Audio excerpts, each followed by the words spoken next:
Hey folks, it's Lucid. Welcome back. We've got another turn here in Mountain Arena, and I believe it's turn 46, if memory serves. And let's see if I can remember my password. Okay, we have a message first from TNG. So it looks like Mictlan is coming at me again. I'm wary of his plays with fatigue. I have a storm staff I could use, but it will limit my flyers as well as his. And if we fall asleep, I would be powerless to attack the rear. I'm using relief and anti-magic to counter rigor mortis and curse of stones. I'm also using foul vapors and have resist for poison, cold, and fire. I am wary of earthquake, but also his research is behind mine. And if he went blood, I don't think he would detour up to evocation for earthquake. Based on his play so far, he seems very skilled. I don't do any testing in Dominions personally. I feel like it detracts from the experience, but this game makes me want to start trying some testing.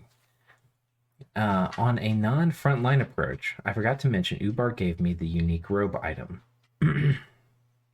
Oh, that robe of the sorceress. I have a decent blood slave supply. Wow. And once I have a moment, I'll get blood 7 and summon 2 vampires to jumpstart a blood economy. Huh. I think it's better to go ahead and empower if it's going to be 10 turns or something. Empowering is not actually that much less efficient than vampires. Like, vampires is more efficient, but not by an enormous margin. Though that is a future plan. Right now, getting construction 7 for golems and weapons of sharpness to deal with that pesky protection his sacreds have. I will need golems to deal with the eventual war of Yomi, which is inevitable if we beat back Mictlan. I wonder how he's going to use the golems. He might be trying to soul slay, but he can kind of do that through communions, though he doesn't have trivial access to communions. Maybe he's trying to like midget masher them. I don't know. I want to diplomacy Mictlan badly, or maybe Holy Scourge them. That's probably better than midget masher. But feel odd about leaving the coalition. We'll stick with it at the very least until this fight is over. We have a message from Mictlan. I think I can take the Throne of Fire from TNG, but only if I get lucky. Scouting reports suggest more river demons than mercenaries, which means they've got 20 plus. In addition, the 40 celestial fire demons I can see are moving into reinforce. Add to that 150 warriors of the 5 elements and a bunch of garbage. Oh, look at him using my words. Garbage. And the numbers advantage is pretty overwhelming. Further, unlike Lanka, their stats might be extremely high. Even if I do Solar Eclipse, Warriors of the Elements have 18 attack rating and 18 defense with no shield I can break. My plan has been to strike before they can reinforce with a full mage core with 80 of my better sacreds plus 40 jaguars, with the fatigue play I used against Lanka plus Solar Eclipse as a battle enchantment. If they fail to get up anti-magic and relief, I think the fatigue play has a decent chance of working. Since TNG has only about 25% astral randoms, I can, probably and very painfully, block anti-magic with 8 times magic dual casters, but they can do relief with any nature random of the Master of the 5 Elements, at which point my fatigue play is just Curse of Stones plus Grip of Winter. The latter is really only effective versus their summons. And TNG can do their own penetration boosted Curse of Stones, which could be pretty effective given my MR10 Sacreds. So I think this is one of those moments when the right thing to do is run away and hope the enemy expects an attack, buying me the time I need to get Alteration 6 for Darkness. Even with Darkness, Warrior of the 5 Elements will have better stats than my Sacreds, but at least they'll be close. My scouts see no Dione in the fort they're besieging. So it looks like Mictlan's made the decision to not take a fight, which oftentimes is a very important decision. He's certainly not pressured into the kind of corner where he would have to take a fight. There's a lot of good things about this. Like, he's not taking the fight, but he has a plan for when he will be able to take a fight. He'll get Alt 6 for Darkness, and then he'll try it. My scouts see no Dione in the fort they're besieging. It's possible Yomi is using shade mail or has more Dione coming. But I think I'll risk attempting a defense. It's a rare non-turmoil province, and I can march back some quickness casters and the Summon Imp Summoner from my Vanheim invasion to help. Meanwhile, I'm moving both armies towards Vanheim's capital. The hope is that they are large enough that I'll be able to consolidate onto the capital next turn without risk of Vanheim fighting only one of them, and then crack the capital in one turn. Okay. We're going to watch this from the message screen. We'll start with all the Mictlan battles. Mictlan attacking TNG, trying to snipe these commanders. It looks like this might just work. And luck is not going to be so... Oh, he gets really lucky. Man, if these landed on the commanders, luck is usually not enough. And you have 0 protection. Oh my god, they're killing a lot of these guys. Oh my god. Oh. These guys get wrecked in Cold 3. Holy shit. They just have really bad stats. I mean, that is unbelievable. Killed 11 of these guys? Okay, these guys suck in Cold, man. I mean, they go down to 7 defense and 0 protection. They died to anything. Wow. We're going to finish the Mictlan stuff. Mictlan, I think this is one of the big armies moving on to Mictlan. Yeah. And Mictlan getting defeated in detail, it looks like here. He's got a small squad of Van here. He summons an air elemental, which gets quickly killed. Air elementals are a critical mass sort of unit.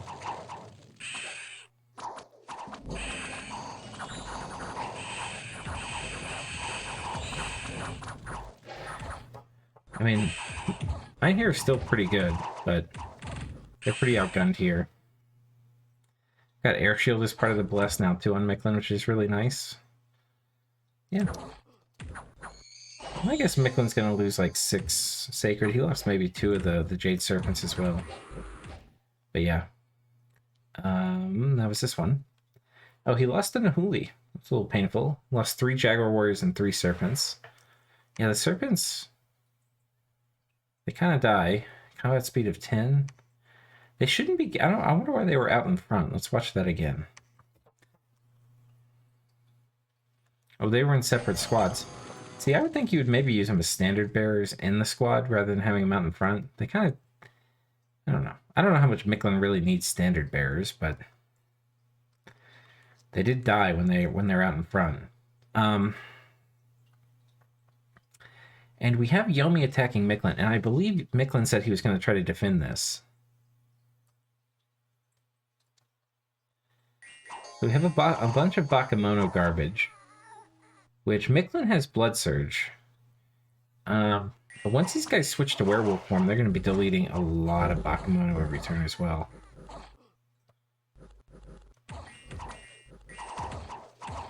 Are there Aussies in this army? I think I saw it. Yeah, there are. They don't have a ton of protection. They do have luck. But you don't want these guys do not want to be surrounded by Bakemono. The Ravenous Swarm has been cast as well.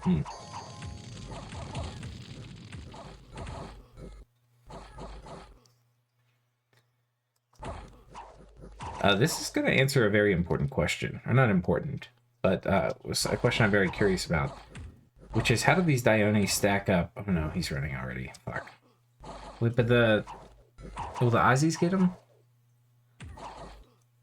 Land Aussie? Oh. I want to see... No. He escapes. I want to see if they would kill the Dai Bakemono. Lost 2 Aussies to kill a bajillion Bakemono. These are pretty cheap to get if you get them in the mountains, but still a lot of money. Okay.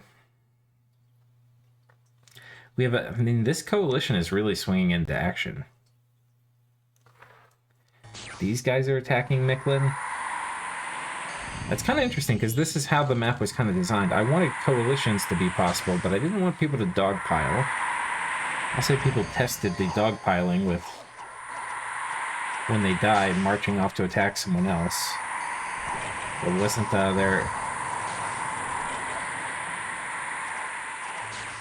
sworn enemy. Yeah, there's a lot of mind blasts. The only thing that kind of sucked here is, yeah,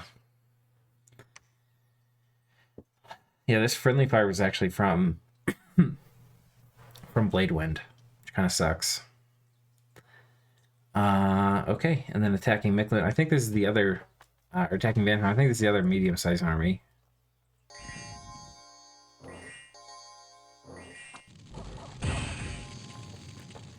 Okay, and then we have, this might be the big one.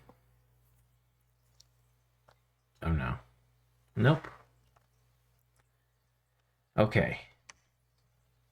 Ghoul attacking Ubar. And then we have a battle here between Niflheim and Tirnanog. Niflheim is apparently committed to killing all the elves of the world. And Tirnanog fighting to take his land back. Let's take a look. I feel like Tirnanog lost a lot of momentum in this. They were doing fine in expansion and stuff. They lost so much momentum in the Sigartha War. And then having Niflheim come through and mess with them. It's been kind of one kick in the nuts after another. But, you know, I think if I were Tirnanog, I would just make it my mission to come through and take all this Niflheim land. And this actually would be kind of sick, getting all this. This would be a really nice pickup for him. Let's go look at Mictlan over here. So this is Sarmatia. Here's Niflheim, which is back under the ownership of Niflheim. I believe Mictlan told us that he allowed for a Nifl state to reemerge.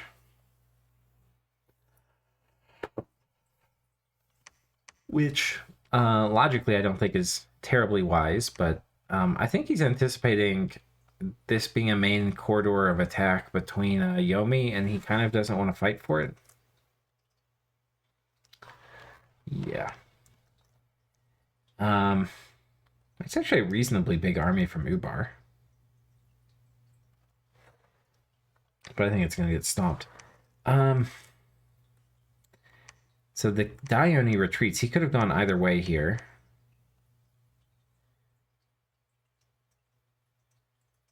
Yeah.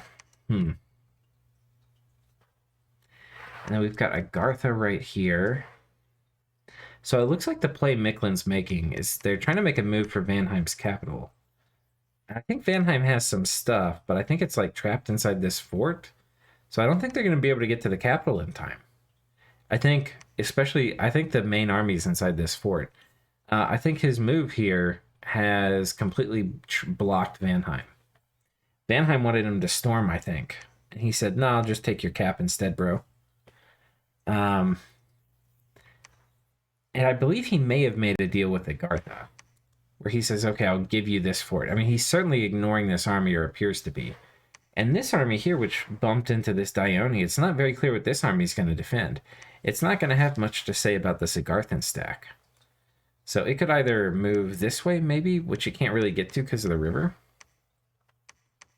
Could maybe move up here and try to block off Yomi from getting farther in. It's probably the move I would do, but then if Agartha comes through, which, by the way, a lot of their units can swim through here, not going to have a ton to say about that, not with an army this big.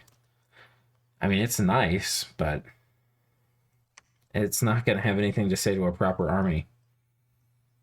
And this is actually going to be sick for Agartha, getting the steel ovens. That's really nice. They have, I mean, their oracles can super combatant, given enough gear.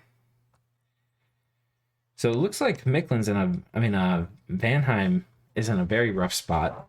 Mictlan is having to make very difficult choices about where to defend and what to give up. Let's go take a look at Tianchi. Oh my god. This didn't show up in our battle report, but Jesus.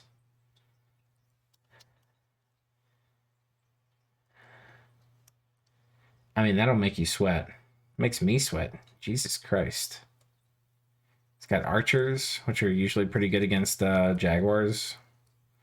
Got garbage. I'm not sure about the formation here, but Jesus, there's a lot of river demons, and we know he likes to point buff them. Decent number of flyers. Spooky, spooky, spooky, spooky. But yeah, so I think he was maybe thinking, hey, Mictlan's going to attack me. We'll patrol. But Mictlan didn't. Mictlan pulled back. And now Tianchi has an interesting question to ask. Do I push forward, right? And potentially, you know, this could even be a PD dump, plus literally all of this stuff. I think Mictlan's right to wait for darkness. But even still, I don't think a lot of his guys have... I don't think a lot of his guys have dark vision. Just the Aussies. And right now, his army's like mostly Jaguar warriors. Oh, he does have Spirit Sight. Interesting. Okay, yeah, darkness is going to make a pretty big difference then.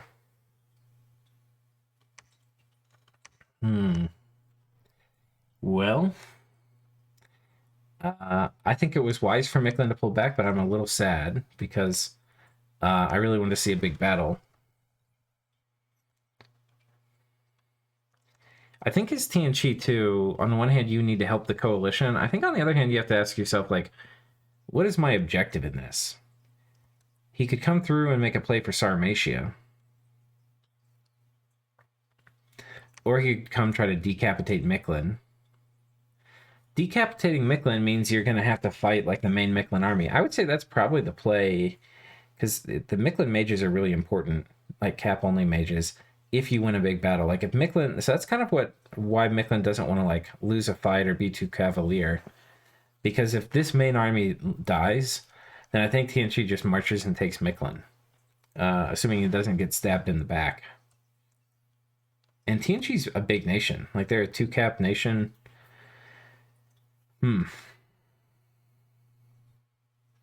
Yeah, I mean, that's really interesting.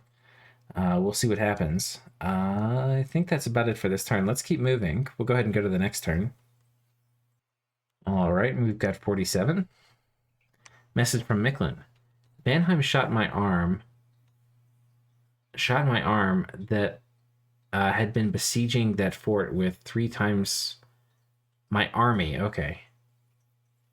Killed 1 rain priest who meant to participate in the anti-Yomi battle. I don't think his presence would have mattered in that battle, given my Aussies decided to not land on the Dione despite attack large monster scripting.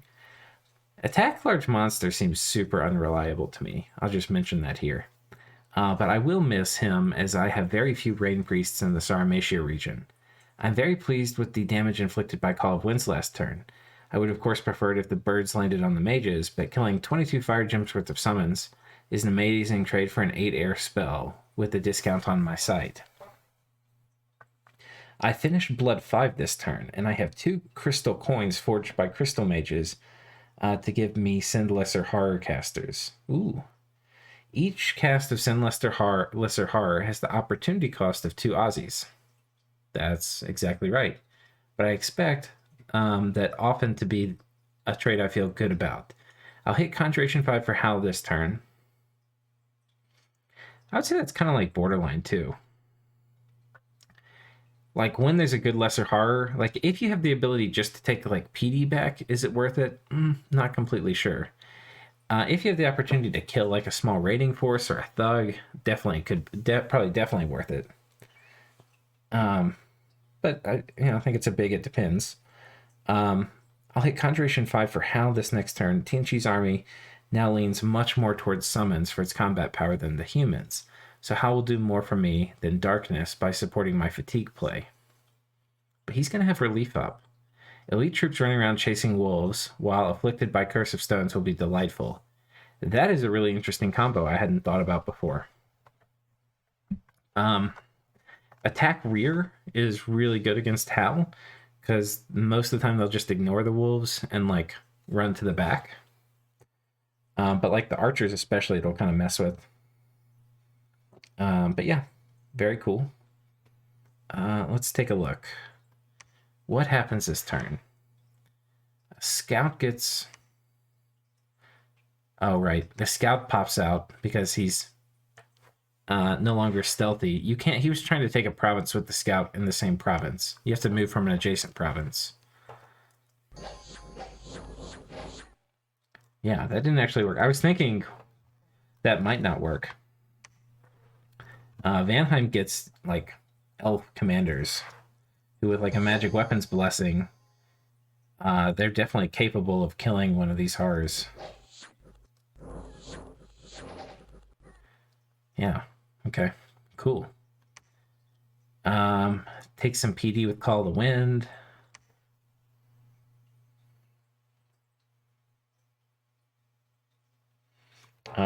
These are Soul Torn. They're pretty decent little horrors. I think they're going to win here.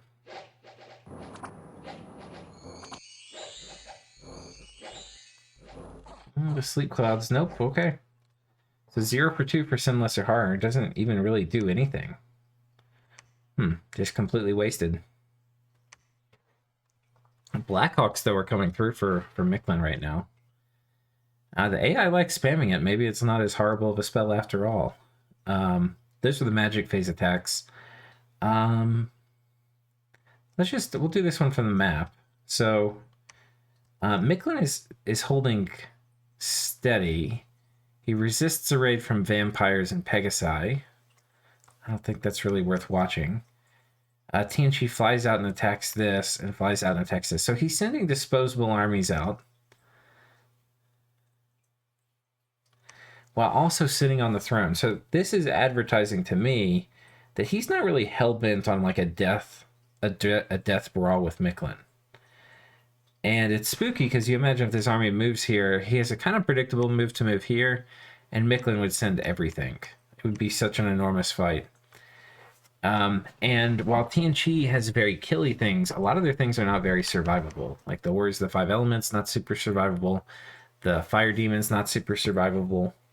The Flying Dog things, not super... Celestial Hounds, not super survivable.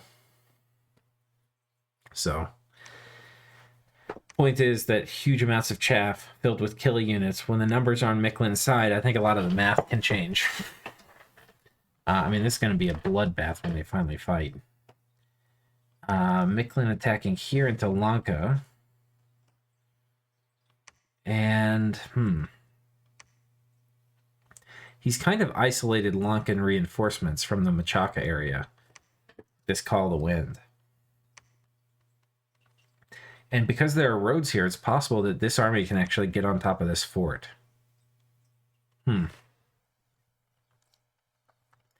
Very interesting.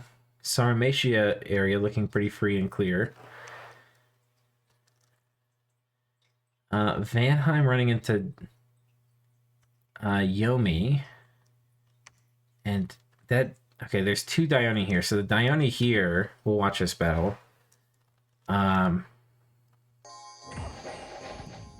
Ooh, it's a lot of barbs.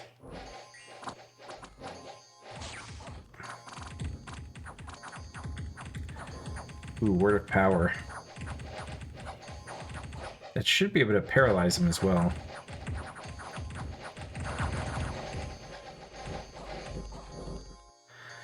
Ooh, hard to keep that Dione down. I'll tell you what, them keeping their items in their second form is a really nice buff for Yomi. I think it's a buff they kind of needed. And it makes them way more interesting, because it used to feel so bad when you'd lose all the items on a kitted out Dione because they went ethereal. It didn't make sense either. They should have had all their slots as well. So, Yomi penetrating in here, but this force is very detached. The spooky thing is, though, is there's a huge... Okay. Yomi rides out. That is a lot of Dione. Holy shit.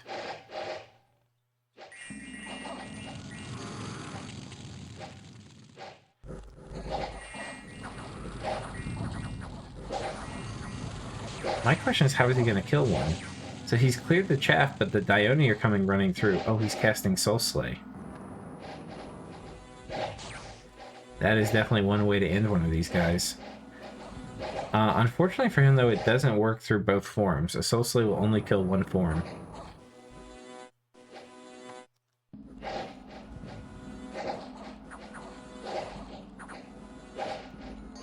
There's one guy here.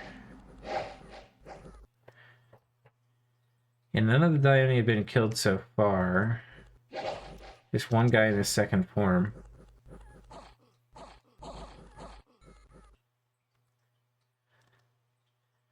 Yeah, they didn't die here.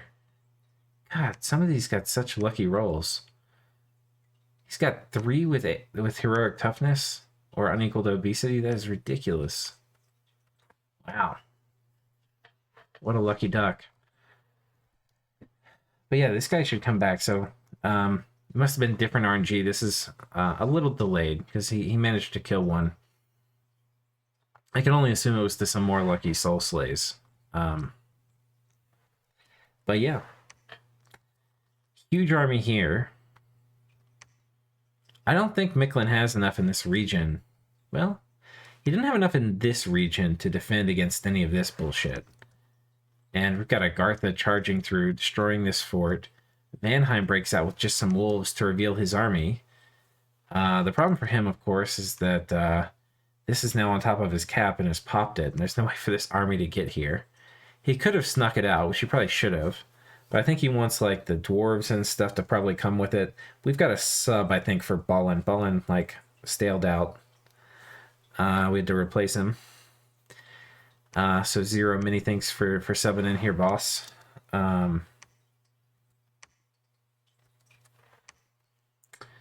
Yeah.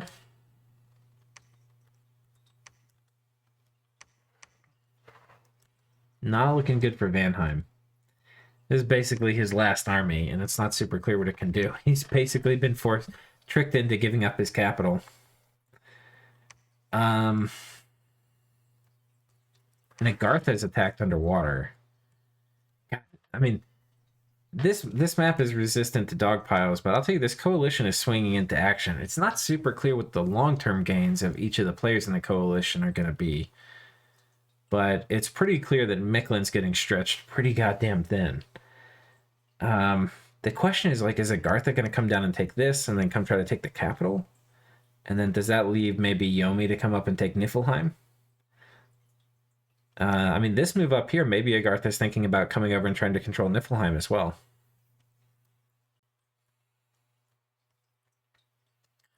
Very interesting. And this is the main theater of war right now.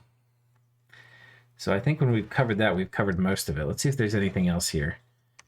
Tir Nanog losing some kappas to a Nifl Jarl.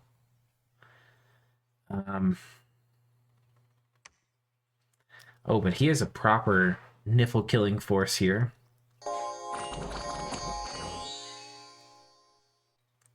We'll look at them when they actually go into combat. So yeah, he's doing what I was thinking. He's going to come over here and take all of this. That sounds brilliant. I love that idea. He really needs it. He needs to... Also, by about this time in the game, you should definitely have Cloud Trapeze. He should be able to Cloud Trapeze a few guys on top of this guy and kill him. That way, you don't really have to guess where he's going. He shouldn't be very hard to kill with the thugs. I mean, okay, I take that back. He's a tremendous amount of hit points. But still, it should be possible. I bet you could do it with 3 thugs. You might be able to do it with only 2. You might be able to do it with only 1, but I think 3 would be pretty safe.